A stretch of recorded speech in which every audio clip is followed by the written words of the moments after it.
Let us continue now with the article by Blavatsky, Spiritual Progress. In the previous class, we had explored some of the causes of suffering in the spiritual path, why many times the spiritual path is challenging. And today we are going to see some other aspects of this that Blavatsky presents to us. She says the idea of growth involves also the idea of disruption.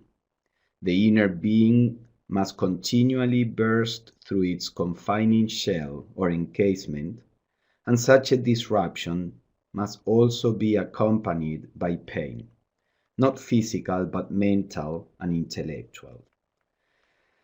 And this is how it is in the course of our lives. The trouble that comes upon us is always just the one we feel to be the hardest that could possibly happen. It is always the one thing we feel we cannot possibly bear.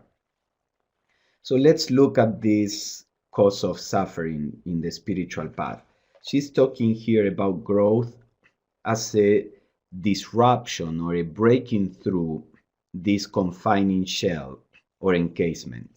So what is this confining shell? It is our psychological ego. It is this personal sense of I am this as opposed to something else. During a mystical experience, the person feels that he or she is everywhere and that everything is within him or her. So this is the nature of consciousness. But in our case, we create this shell around ourselves that defines us and also protects us. We generate all these protective mechanisms. And then the spiritual life that is confined, that is imprisoned here, it has to break through the shell. The harder the shell, then the more difficult and perhaps the more painful that breaking through is. Psychological, this is of course an allegory. Psychologically speaking, this means that life has to challenge our misconceptions. Life has to help us let go of all these attitudes that are only sustaining an illusion, the illusion that I am something separate from the rest. And in those challenges that life brings, we experience them as being painful or in some form of suffering. Of course, if we understand that the spiritual life is about breaking free from this self-made prison, then we can welcome the challenges. And then the suffering is less because we can cooperate with the process. But that happens normally only after we acquire a good amount of experience. At the beginning, and for many years perhaps, we still feel that the challenges are something that we have to protect ourselves from, that we have to defend against. And all this is part of what makes the spiritual life or some aspects of the spiritual life painful. Of course, there are also very important, happy aspects of the spiritual life, moments in which we find a peace or a comfort or a sense of fulfillment that the external activities cannot give us, or the deepening in our understanding of life, of myself, why we are here. All these are what we could call the more joyful aspects of the spiritual life. But Blavatsky is, in the first part of this article, is trying to address the experience of the earnest person that is trying to lead a spiritual life and trying to identify in what ways, what attitudes we have that produce these more painful experiences. And then she says, this is why we feel that the challenges that come are the hardest things that could happen to us. And this is also natural. Maybe you have heard yourself saying, I could handle this if only this would happen in this way, or if this was not part of the story, or I could, manage this if this would not be the case. But that is exactly what a challenge means. In life, many things happen. Some experience we go through, we don't even notice, and perhaps for another person, that experience would be very challenging. The experiences that we notice more are those precisely that we don't know how to approach, how to face, how to deal with. And that is part of the growth that our soul is engaged in. If precisely because we don't have this skill, this particular skill, or precisely before there is a weakness in this particular attitude or approach that we have, precisely because this is something that is a blind spot. For all these reasons, is that life presents us with the challenge.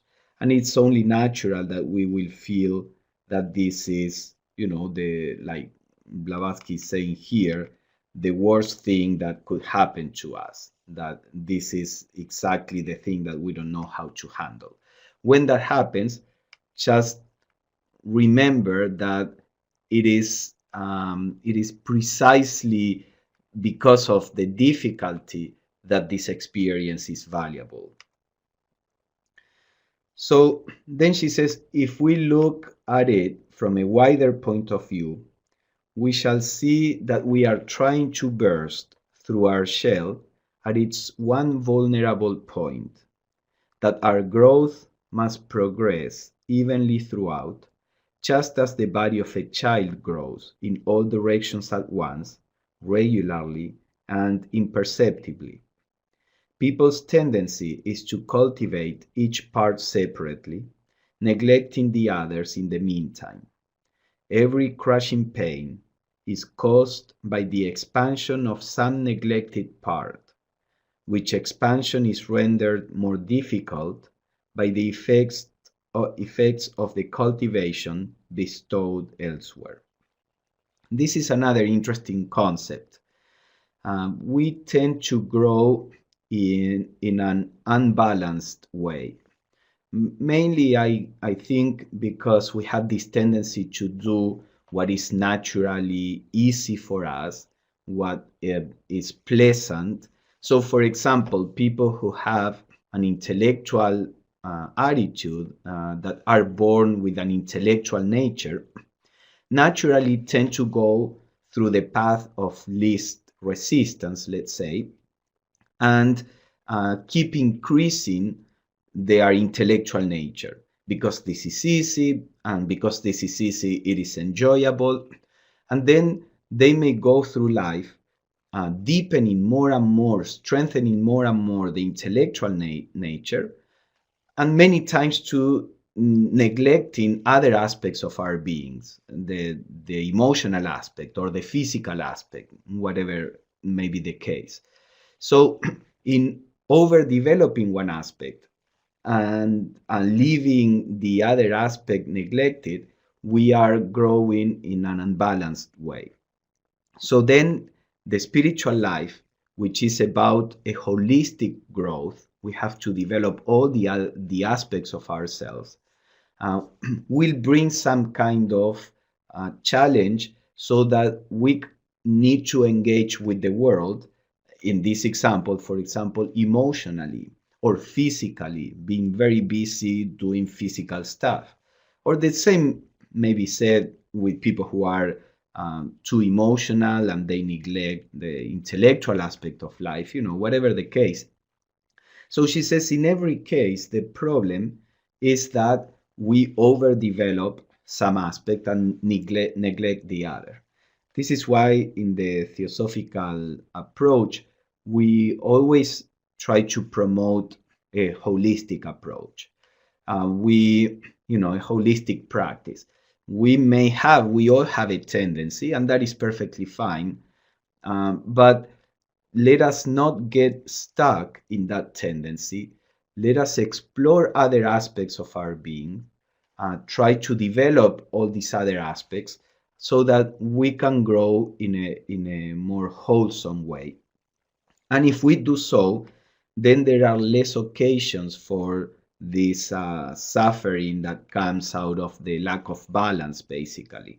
So this is another important point to keep in mind as we are going to see throughout these classes. We approach exercises from different points of view so that we can encourage this more holistic growth. And then she continues, another cause of suffering, she says, evil is often the result of over anxiety, and people are always trying to do too much. They are not content to live well alone, to do always just what the occasion demands and no more. They exaggerate every action and so produce karma to be worked out in a future birth. And this is also something that we can see that is quite common in the life of most of us. Sometimes it's more difficult to see it with our own lives, and we can see it first as it happens to people around us. But then when we look, we can see how many times we do the same. And we can see that sometimes problems, difficulties are created because of overdoing something, because of pushing too much, because of keep going, more than the situation was calling forth. And it is difficult, as Blavatsky says here, just to do what is necessary and not do more than that. And the difficulty is, I think, because of two reasons, because of fear and because of desire. Sometimes we overdo things because we are afraid that what we did is not enough. We are afraid that things are not going to change. We have this sense that unless I force the situation is not going to change. So when we are compelled by fear, we lose, fear, desire, all these kind of, let's call them emotions, kind of obscure our intelligence. And we are driven by this, and we lose the sense of proportion, of how much we should do in any given situation. And this with desire is the same. If I really desire something to happen, then it's easy to keep pushing and to overdo things, because all I care is about producing the result that I desire. And in overdoing the action, we are making that action fail. So not only in the present, but also in the future. Sometimes, we keep pushing and we may force the environment to produce the results that we want, but then that generates a cause of suffering for the future. If many times people who are on the spiritual path are already focused on learning, and life doesn't allow that person to obtain the results that the person wants by means that are wrong. This, for many people, seem to be a curse, but actually from the point of view of the soul, this is a blessing. When we are ignorant, when we are not willing to learn, we do things in the wrong way, and life let us do it, and then we reap the consequences, and the soul learns from this. When we are open to learn, then this life is willing to bring the results faster, so that we can realize faster, this is not the way. So many times in people who are trying to grow spiritually, the results, the bad results of overdoing actions come right away, and they don't need to wait until the next lifetime. But in any case, this is another point that is another reason why we generate suffering in our growth, in our spiritual growth. So then she says, continuing with this, one of the subtlest forms of this evil is the hope and desire of reward. Many there are who, albeit often unconsciously, are yet spoiling all their efforts by entertaining this idea of reward and allowing it to become an active factor in their lives, and so leaving the door open to anxiety, doubt, fear, despondency, and failure. So this is the natural result in trying to force any given situation, is that we start having anxiety about what the result will be, that we doubt whether things will work out the way we want. We generate fear. We are disappointed when things didn't work out our way. So one of the basic spiritual practices is to learn to do the action without being fixated on the result of the action. This is what the Bhagavad Gita, for example, this sacred literature from India, explains at length in the first chapters. Our duty is only in the action. Our duty is only in responding to what life brings to us in the best possible way that we can at the moment. And that is where our duty ends. The results do not really depend on our own action, because we are only one factor in this collectivity of causes that produce a result. We are not isolated. We are not the absolute God in the universe so that my will be done. We as personalities are just one fragment of reality among many other fragments, and any result is a result of all these different causes coming together. Of course, if we realize that we are the whole, all the causes are ours, because in our real consciousness, we are the one consciousness. But when we realize that, then we can work without expecting results. When we are working expecting particular results, is because we are focused on the fragment, this little fragment, and therefore we have to understand our duty is only in doing the right action. Whatever the immediate result from of this action is what is the right result when taking into account the whole cosmos, the whole universe. That is, the whole universe is in every little action. But if we respond to life in the best possible way, then everything will work out in a way that will help us realize truth, because we are aligning ourselves with truth when we just address the action and don't put our hopes in the result. So that very attitude will help us realize truth. So whatever happens is a blessing, whether that blessing is more or less pleasant.